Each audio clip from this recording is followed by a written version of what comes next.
kita melihat situasi gereja saat sekarang ini. Apa yang disampaikan di dalam statistical report tahun 2019 yang lalu di rapat GC disampaikan oleh Dr. David Trim. Kalau kita lihat angka ini adalah angka yang membanggakan kita. Ini mid-year membership, bagaimana keanggotaan kita secara gereja kita bertumbuh sampai dengan Juni 30 2019, maka keanggotaan kita sudah 21 juta. Dan itu adalah satu hal yang membanggakan buat kita. Sebab di dalam laporan tahun 2018 dikatakan pertambahan kita itu adalah every 23 detik keanggotaan kita. Someone menjadi Advent. Jadi setiap 23 detik satu menjadi Advent. Dan saya kira ini tahun 2019 bahkan tahun 2020 kalau ada yang terbaru data ini tidak jauh berbeda. Kita boleh lihat gain and losses di keanggotaan. Kita tahun 2018 mendapatkan 1,3 juta yang dibaptiskan. Sementara kehilangan adalah dalam jumlah yang cukup banyak kalau kita boleh lihat di sini. Nah, kita lihat sampai dengan tahun 2019,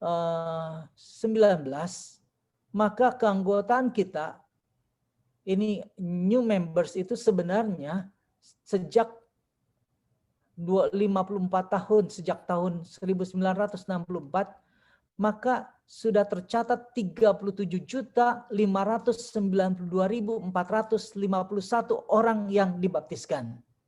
Ini adalah jumlah yang membuat saya bangga sebagai pendeta. Mungkin saya perlu ceritakan, saya bukan dari latar belakang keluarga Advent. Saya tidak dilahirkan di keluarga Advent. Saya menjadi Advent oleh karena saya di sekolah Advent di kota kecil kami di Sukabumi. Latar belakang saya di Sukabumi adalah dari keluarga baptis. Dan saya boleh katakan banyak pendeta-pendeta baptis itu adalah keluarga. Mantan rektor seminari baptis Semarang itu kakak sepupu saya. Kakak misan, bukan kakak sepupu, kakak misan saya. Itu gerejanya besar di Sukabumi. Tetapi kalau berbicara tentang gereja Advent kecil. Namun pada waktu saya bertumbuh, kemudian mengenal gereja ini, dibaptiskan, kemudian menjadi seorang pengerja, menjadi pendeta, melihat statistik dari waktu ke waktu, saya secara pribadi bangga. Tetapi kemudian ada satu hal yang harus kita sadari, ini adalah realita. Realitanya kita dapati bahwa banyak gereja kita sekarang bangkunya kosong. Ini gambar ini boleh memberikan gambaran tentang kita. Bagaimana gereja-gereja kita kemudian kosong. Tahun lalu, 2 tahun lalu, saya berkesempatan untuk melayani ke Belanda. Kebetulan ada anggota yang baik hati yang mengajak saya untuk jalan-jalan ke Eropa. Lalu pada waktu kami tiba di Belanda, kami melayani di sana. Dan hanya ada satu gereja yang ada, gereja Indonesia yang ada di Belanda. Sebelumnya, sesudahnya dari Belanda kami mampir ada teman di Italia, orang Indonesia. Lalu saya tanya, di mana gereja kalian? Oh, kami gerejanya bergabung dengan Oikumene, sebab tidak ada gereja Indonesia. Satu-satunya gereja Indonesia di Eropa hanya ada di Belanda. Dan itu kebanyakan, mohon maaf, orang-orang tua yang ada. Dan kita lihat ini data yang diberikan di dalam laporan oleh General Conference, bahwa dari 37 juta itu, 15 juta ternyata sudah meninggalkan gereja. Sehingga kalau dihitung bersih hanya 23.967 yang masih tetap tinggal. Kemudian dari 23 juta ini, berapa banyak yang aktif? Sebab kami baru saja mengadakan inventarisasi untuk keanggotaan jemaat di daerah Sumatera kawasan selatan. Dan saya khawatir bahwa kita akan bisa merosot sangat jauh dari keanggotaan lebih dari 7.000 pada waktu diaudit ternyata hanya sekitar 3.000-an. Lalu 4.000 kemana? Apakah itu termasuk golongan yang 15 juta? Kalau itu masuk di golongan 15 juta, itu mungkin tidak terlalu membebani pikiran karena sudah ada di dalam catatan data. Tapi kalau yang 4.000-an atau hampir 4.000-an itu hilang, ternyata mereka masih ada di gereja, tidak ke gereja. Wah, sangat menyedihkan. Dan kita bisa lihat ini gambar yang diperlihatkan, diberikan oleh General Conference.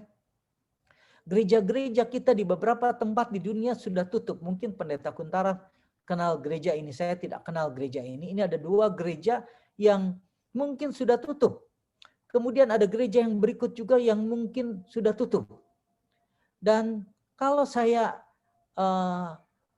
perhatikan statement ini salah satu statement yang sangat terkenal.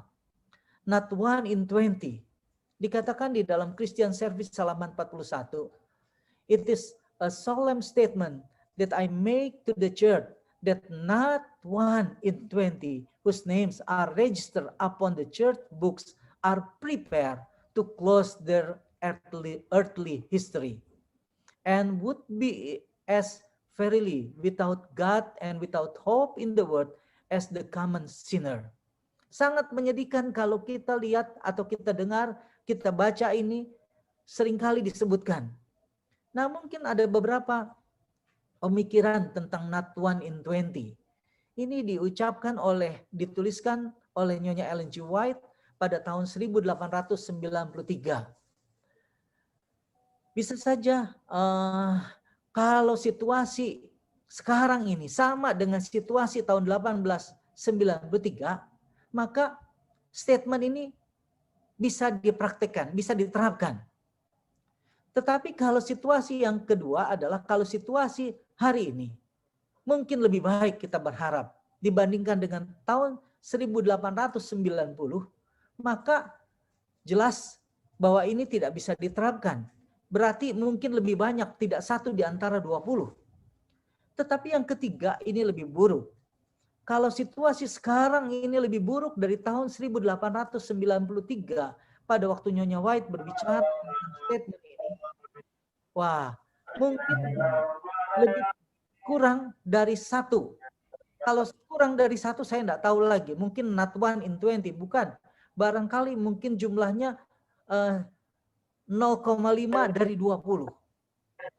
Tetapi yang menjadi pemikiran saya adalah apakah ada kaitannya dengan survei berikut ini. Ini ada sebuah survei. Sebuah survei yang disampaikan pada Annual Council tahun 2018. Dikatakan Seventh-day Adventist Global Church Survey tentang vital spiritual practice. Coba kita lihat. Ini the state of Seventh-day Adventist Church. Ini adalah gambaran tentang saudara dan saya. Hadiri sekolah sahabat mingguan 56%. Hadiri care group mingguan 25%. Renungan pagi dan malam dengan keluarga hanya 37%. Belajar sekolah sahabat setiap hari 36%. Baca Alkitab setiap hari 48%. Doa pribadi setiap hari 65%. Kemudian devosional pribadi 52%. Lalu bagaimana dengan hadir di gereja mingguan setiap Sabat? Ternyata hanya 42%. Nah, kalau kita kaitkan dengan tingkat kehadiran dengan statistik kerohanian, dengan kondisi kerohanian dari anggota, bisa saja itu terjadi. Betul apa yang disampaikan oleh statistik keanggotaan yang hilang. Saudara-saudaraku yang kekasih di dalam Tuhan, ada sebuah kalimat dalam bahasa Inggris, dalam bahasa Indonesianya adalah oksimoron. Oksimoron ini adalah majas yang menempatkan 2 kata dalam suatu hubungan sintaksis atau berlawanan. Saya cari tahu majas ini karena ini bahasa baru. Ini adalah gaya bahasa yang bisa menghidupkan satu kalimat. Contohnya perang saudara, pretty ugly, original copy, big baby, minor crisis, dan lain sebagainya yang jelas berlawanan, tetapi digunakan untuk membuat hidup gaya bahasa. Dengan demikian apabila kita berbicara tentang hilang di rumah, saya sebenarnya sedang berbicara tentang lost church member, anggota gereja yang hilang. Kenapa menarik? Ini adalah sebuah pembahasan yang kontradiksi. Kenapa? Karena kalau kita berbicara tentang gereja, gereja sebenarnya tempat orang-orang yang hilang seperti saya dan juga mungkin saudara ditemukan lalu berkumpul di gereja. Tetapi pertanyaannya adalah, kok bisa ya anggota gereja itu hilang di tempat di mana mereka dikumpulkan, ditemukan. Dengan demikian saudara-saudara, sama seperti hilang di rumah, ini juga kontradiksi. Bagaimana di rumah kok bisa hilang? Kalau di mall mungkin bisa dimengerti, hilang di jalan mungkin bisa dimengerti. Tetapi kalau di rumah, rumah adalah tempat yang paling aman, tempat yang paling nyaman. Sama seperti gereja seharusnya menjadi tempat yang paling nyaman, tempat paling aman untuk kita. Tetapi kok aneh, bisa hilang di rumah. Saudara-saudara, ini yang terjadi. Karena ternyata bahwa keanggotaan gereja itu menyusut di beberapa gereja. Mungkin bisa saja ada gereja yang kemudian anggotanya menjadi besar tapi pindah dari anggota yang lain. Ini yang terjadi dengan gereja kita. Nah, pertanyaannya adalah apakah ada yang hilang di rumah? Di dalam Lukas pasal 15 ayat 8 sampai 10, kita tahu itu berbicara tentang perumpamaan dirham yang hilang. Di mana dirham itu hilang? Kalau saya bertanya kepada kita semua. Alkitab katakan bahwa dirham itu hilang di rumah. Saya tidak berbicara secara detail tentang dirham itu. Ini ayatnya di dalam Lukas 15 ayat 8. Perempuan manakah yang punya 10 dirham dan jika ia kehilangan satu di antaranya tidak menyalakan pelita dan menyapu rumah serta mencarinya dengan cermat sampai ia menemukannya. Jadi jelas dirham itu hilang di rumah. Nah, saudara-saudara, di dalam perumpamaan Tuhan Yesus halaman 145 disebutkan, domba tersesat jauh dari kandang, ia terhilang di tengah padang belantara atau di atas gunung, sedangkan sekeping perak hilang di dalam rumah, dekat, namun ia hanya bisa ditemukan oleh pencarian yang tekun. Saudara-saudara, kita tahu ini, domba yang hilang, tahu hilang tapi tidak tahu jalan pulang. Dirham yang hilang, tidak tahu jalan pulang. Ini sangat menyedihkan. Bagaimana dengan anak yang hilang? Anak yang hilang tahu hilang, tetapi dia tahu jalan pulang. Nah, saudara-saudara, dirham yang hilang ini memberikan satu pelajaran kepada kita menurut perumpamaan Tuhan Yesus, tulisan Roh Nubuat. Dalam rumah tangga acap kali terdapat kelengahan terhadap jiwa-jiwa anggota keluarga. Di antara mereka barangkali ada seorang yang tersesat dari Allah. Tetapi betapa sedikitnya kecemasan yang terasa dalam hubungan keluarga. Sehingga akan terjadi kehilangan satu pemberian yang telah dipercayakan kepada Allah. Jangan lupa, dirham itu walau terletak di tengah debu dan sampah adalah tetap uang perak yang berharga. Pemiliknya itu sebabnya tetap mencarinya, oleh karena nilainya. Demikianlah setiap jiwa, saudara-saudara. Betapapun direndahkan oleh dosa, dalam pemandangan Allah terhitung berharga. Saya punya pengalaman beberapa waktu yang lalu, diminta untuk berbicara di salah satu gereja besar di Indonesia. Pada waktu saya masuk berbicara, kemudian saya juga undang anak saya yang di Jakarta untuk gabung. Begitu dia masuk, komentarnya yang pertama adalah apa? Dia katakan, "Dedi, kok ini orang tua semua?" Saya perhatikan betul, ternyata orang tua. Bahkan pada waktu saya berbicara dengan ketua jemaat, saya tanya, Pak Ketua Jemaat, di mana istri? Oh, istri ada di ruangan, ada di tempat yang lain. Dia juga sedang ada Zoom yang lain. Saya bicara sama istri saya, masih bersyukur kalau Zoom yang sama-sama adalah Zoom tentang kerohanian. Bagaimana kalau Zoom-nya bukan bukan tentang kerohanian. Ini pada hari Sabat. Lalu ditanya, mana anak-anak? Karena tidak ada anak-anak, tidak ada orang muda di situ. Oh, dikatakan anak-anak ada kegiatannya tersendiri. Betapa sering kita memperhatikan di gereja orang tua, mohon maaf, duduk dengan nyaman suami dan istri, tetapi anak-anak tidak ada bersama-sama dengan mereka. Saya sering katakan jangan lupa orang tua. Tuhan nanti tidak bertanya berapa banyak depositomu, berapa banyak kekayaanmu, berapa banyak propertimu, tapi Tuhan bertanya di mana anakmu. Sebab Tuhan mempercayakan kepada kita anak yang merupakan harta yang berharga. Dengan demikian, kalau itu hilang harus dicari dengan tekun. Dengan berbagai macam cara. Sama seperti wanita ini yang kehilangan dirham. Dengan berbagai macam cara dia mencari yang hilang itu. Sampai itu dapat. Dikatakan begitu pula dalam keluarga. Jika seorang anggota keluarga yang hilang dari Allah, segala daya haruslah dikerahkan untuk mencarinya kembali. Namun seringkali saudara-saudara orang tua, sebagai orang tua kita melalaikan. Banyak orang tua yang menyerahkan pekerjaan untuk menarik anak-anak mereka kepada Kristus dengan mempercayakan pekerjaan ini kepada pendeta atau guru. Tetapi sementara melakukan hal itu, mereka melalaikan tanggung jawab yang diberikan Tuhan kepada mereka.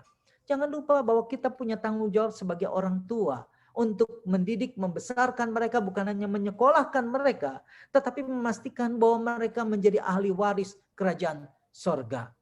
Oleh karena itu,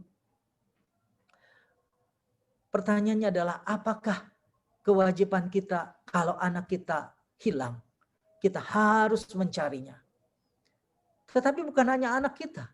Di gereja ada orang-orang muda, anak-anak muda yang juga kita harus pandang sebagai anak kita, yang juga barangkali adalah tanggung jawab kita. Kalau kita pendeta jelas bahwa pendeta bertanggung jawab untuk merawat orang tua, tapi pendeta juga bertanggung jawab untuk merawat orang-orang muda, untuk memperhatikan mereka. Bagaimana dengan anak-anak dari teman? Oh, saya kira kita punya tanggung jawab moral juga untuk memperhatikan kalau mereka tidak ada. Kalau itu kita bukan pendeta, tetapi kita adalah anggota jemaat. Saudara-saudaraku yang kekasih, di dalam Lukas 15 ayat yang ke-11 sampai 32, itu berbicara tentang perumpamaan tentang anak yang hilang. Dan Alkitab katakan ada dua anak disebutkan, sulung dan bungsu. Di dalam Lukas 15 ayat 25, dikatakan, tetapi anak yang sulung berada di ladang dan ketika ia pulang dan dekat ke rumah, ia mendengar seruling dan nyanyian tarian. Lalu ia memanggil salah seorang hambanya dan bertanya kepadanya, apa arti semuanya itu? Lalu hamba itu mengatakan, adikmu telah kembali dan ayahmu telah menyembelih anak lembu tambun. Apa yang dikatakan di dalam ayat 28? Maka marahlah anak sulung itu dan ia tidak mau masuk. Lalu ayahnya keluar dan berbicara dengan dia. Saudara perhatikan sekarang, bahwa anak yang bungsu yang hilang di luar sudah masuk ke dalam rumah, tetapi sekarang anak yang sulung yang tadinya tinggal di rumah sekarang sudah hilang. Di mana dia hilang? Dia hilang di rumah. Sangat menyedihkan.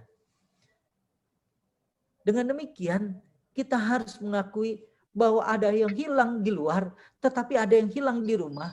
Kalau yang bungsu jelas hilang dan yang harus dicari, bagaimana dengan yang sulung yang di rumah? Oh, ternyata dia hanya tunggu waktu untuk hilang. Bagaimana dengan situasi gereja atau di rumah kita sekarang? Yang jelas, yang hilang harus dicari dan diselamatkan. Bagaimana dengan yang masih di rumah? Oh, saudara-saudara, itu harus diusahakan jelas, jangan sampai hilang. Saudara-saudara, ini hilang pergi dan hilang di rumah. Si bungsu meninggalkan rumahnya, hilang, pulang kembali dan bertobat. Sementara si sulung tetap berada di rumah tanpa perubahan tabiat, meski kasih Bapa dia rasakan. Dan kita harus mengakui bahwa anak yang sulung ini ternyata hilang di rumah. Saudara-saudara, coba lihat pernyataan anak sulung ini di dalam Matius 19 ayat 20. Orang muda kaya dengan anak sulung ini ada kemiripan. Semuanya itu telah kuturuti, apalagi yang masih kurang. Ini adalah statement, pernyataan dari orang muda yang kaya. Dan kalau kita bandingkan dengan yang bawah itu adalah pernyataan daripada anak yang sulung. Lihat, pernyataan anak sulung ini mirip dengan pertanyaan orang muda yang kaya. Apalagi yang masih kurang. Dengan demikian, kita boleh lihat orang muda yang kaya ini di dalam buku Desire of Ages, tulisan Roh Nubuat menyebutkan hanya satu hal yang kurang darinya. Tetapi itu adalah prinsip yang vital. Dia membutuhkan kasih Allah di jiwanya. Saudara-saudara, kasih adalah yang mendorong Allah untuk merencanakan penebusan. Kasih itu juga lah yang mendorong Tuhan Yesus untuk datang ke dunia. Dengan demikian kasih itulah yang juga harus mendriven di dalam mendorong di dalam diri kita untuk melakukan tindakan. Apakah tindakan kita pada waktu ke gereja beribadah adalah oleh karena kasih? Pada waktu kita melihat ada orang yang menderita, orang yang susah, kita harus didorong oleh kasih untuk memperhatikan. Bahkan termasuk pada waktu kita menyadari bahwa ternyata di gereja kita mungkin banyak orang yang tutup mata atau tidak melihat. Pada waktu kita buka, kita menyadari, ternyata di gereja kita orang-orang muda tidak ada lagi, kemana mereka? Lalu apa yang harus kita lakukan? Apakah kita berlipat tangan, berpangku tangan, tidak melakukan sesuatu? Jangan lupa saudara-saudara, kasih itulah yang mendorong Tuhan Yesus untuk datang ke dunia ini untuk menyelamatkan satu orang yang hilang. Dan berapa banyak hukum yang telah orang muda kaya itu taati? Tidak ada sebenarnya saudara-saudara. Kenapa di dalam Yakobus 2 ayat 10? Karena tanpa kasih Allah di dalam hati kita, kita tidak mentaati hukum Allah. Dan ia yang mengabaikan satu bagian daripadanya, ia bersalah terhadap seluruhnya. Yang menjadi masalah daripada anak sulung ini. Sama seperti anak bungsu pergi ke negeri asing jauh dari rumah bapaknya. Si sulung hidup jauh dari hati bapaknya. Dekat tapi jauh. Dan dengan lantang dia lemparkan ke muka bapaknya ayat 29. Telah bertahun-tahun aku melayani Bapa. Bekerja seperti budak, International Standard Version. Dia tidak melihat dirinya sebagai anak di rumah itu. Tetapi hanya sebagai salah satu hamba. Apa jadinya saudara-saudara? Jika saudara dan saya sebagai anggota jemaat tidak lagi merasa bahwa kita adalah anggota jemaat. Tidak lagi merasa ada sense of belonging. Rasa memiliki sehingga kita mau jaga gereja itu. Rasa memiliki pada waktu lihat tidak ada anggota yang tidak ke gereja. Kemudian kita mulai cari tahu kemana orang itu tidak ada. Kalau sekarang ini dalam masa pandemi COVID-19 oleh karena tidak bisa berkumpul, kemudian melalui Zoom, pada waktu kita lihat di Zoom, kemana orang itu?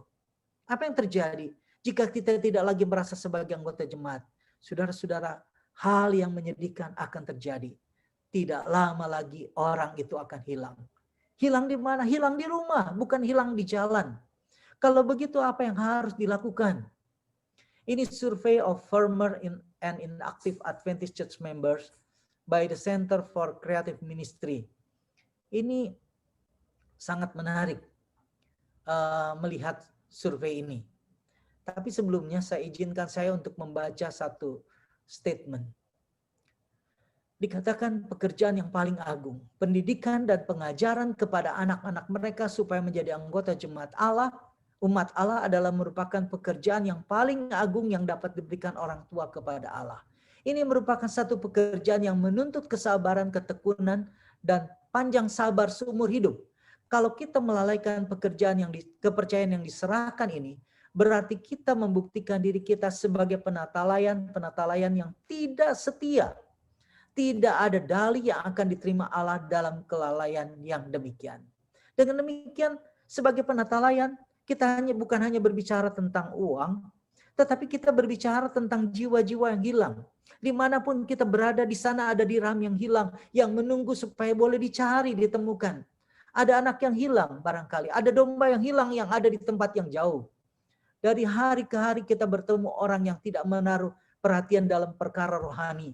Yang kita tahu barangkali mereka akan segera binasa tanpa mengenal Tuhan, itu tanggung jawab kita semua.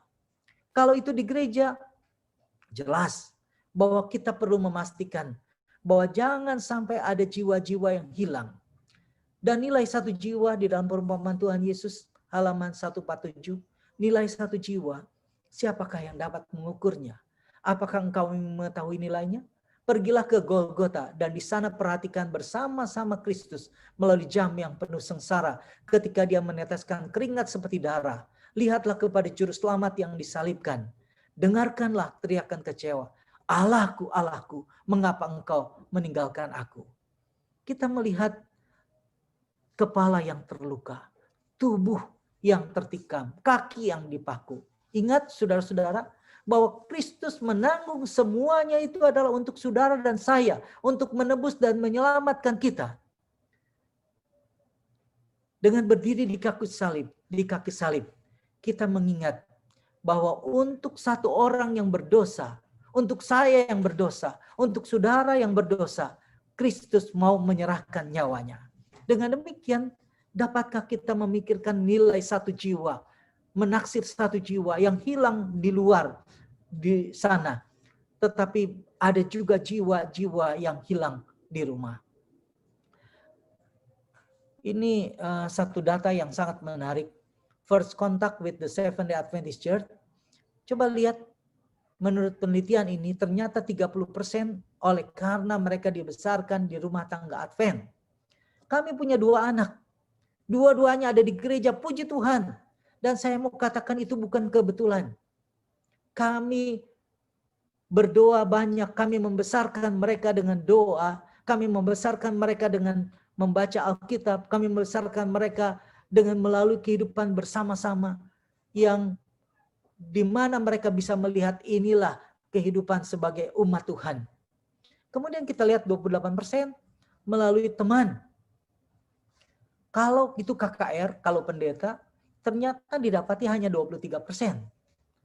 Dan ini most important reasons why decided to stop attending. Kenapa banyak orang berhenti meninggalkan gereja, berhenti tidak ke gereja, meninggalkan gereja? 28% ternyata katakan no big issues. Oh. Kemudian yang 25% lack of compassion for the hurting. Kemudian kita boleh lihat yang lain lagi. Tetapi poin yang paling penting di sini adalah sebenarnya kurangnya perhatian, kurangnya kasih sayang yang diberikan, yang kemudian menyebabkan anggota-anggota ini tidak lagi ada di gereja, atau mereka hilang di rumah. Kemudian apa yang terjadi? What happened when they stop attending church? Dikatakan 40% katakan no one contacted me. Pada waktu mereka hilang keluar, 40% katakan tidak ada yang kontak saya. 90% katakan a church member came to visit me. 17% katakan a local elder came to visit me. 15% katakan a local church member contacted me by phone. Kita boleh lihat, ini yang terjadi. Tetapi yang paling atas adalah no one contacted me. Tidak ada yang menaruh perhatian. Tidak ada yang bertanya kenapa kamu tidak gereja. Apakah karena tidak ada ongkos? Apakah karena sakit? Kalau hilang di rumah, kalau tidak ke gereja, apa yang terjadi di rumah? Kenapa tidak ke gereja?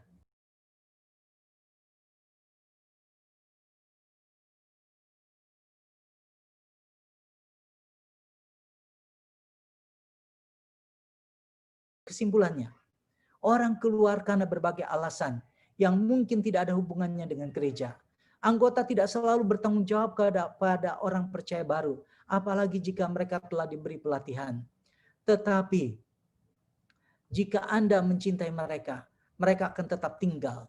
Dengan terhubung dan melibatkan orang percaya baru, ini bisa menutup pintu belakang supaya mereka tetap terpelihara di rumah, tidak hilang di rumah. Kata kuncinya adalah dengan cinta. Kita menolong, memperhatikan mereka yang ada di rumah supaya mereka tidak hilang di rumah. Sangat menyedihkan hilang di luar, tetapi lebih menyedihkan jikalau hilang di rumah. Kiranya Tuhan boleh menolong kita untuk bertanggung jawab kepada setiap jiwa yang ada di rumah kita personal atau di rumah kita yang adalah gereja. Tuhan memberkati kita. Amin.